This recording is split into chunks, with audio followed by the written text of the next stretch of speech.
Gulliver, Odesa, it's been coming under repeated assault really since Russia pulled out of the Black Sea grain export deal last week. What more can you tell us about this latest missile strike on Odesa?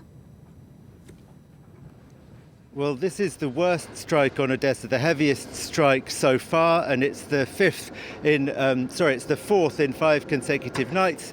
It was the city centre that was hit, partly, including the city's largest Orthodox cathedral, which is a historical monument. It was destroyed by the communists in 1936, but rebuilt, a replica in 2005. In that area, some 5 apartment buildings at least have suffered significant damage. And also, as the spokeswoman for the Southern Military Command of Ukraine was at pains to point out, it was also the port infrastructure that was hit once again. It wasn't only the city centre. The Ukrainian authorities are also noting that of those 19 missiles that were fired at Odesa, there were 5 different kinds of missiles that were used, including hypersonic missiles, which is perhaps a way for the Russians to try to avoid the Ukrainian air defences.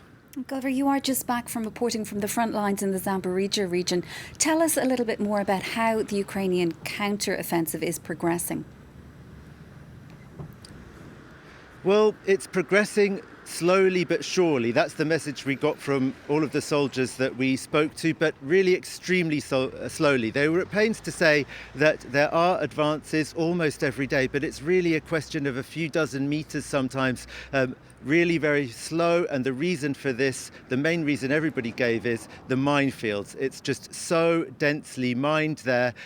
They told us, D-miners that we spoke to yesterday, that the Russians have put out their mines even dating from the Second World War, which are actually quite unlikely to explode. But of course you can't risk it. You have to advance extremely carefully and demine extremely carefully. Most of the more modern anti-personnel mines that are being used are made entirely of plastic, so they can't be detected by metal detectors. There are also mines that are delivered by rockets, which means that units moving forward can then find that there are new mines behind them for them to get back to their lines. So it's really extremely difficult. They also told us, soldiers we spoke to yesterday, that they actually expect it to get harder before it gets easier, because the areas they're currently advancing into are areas that were within range of Ukrainian artillery for months, not the areas where the Russians really had complete liberty to build their strongest defences, their deepest trenches and so on. So the stronger Russian lines are still ahead of the Ukrainian armed forces. Nevertheless, all the people we spoke to really had quite surprisingly, it seemed to me, high morale. They just seem extremely determined, and a refrain we kept hearing from them was, we don't have any choice, this is the only way to do it. Of course, they're asking the West to supply more equipment to make things easier, in particular drones that might be able to detect mines using heat-revealing cameras, and also, of course, fighter jets. They all are saying it would be so much easier to conduct this counteroffensive if only they had modern fighter jets.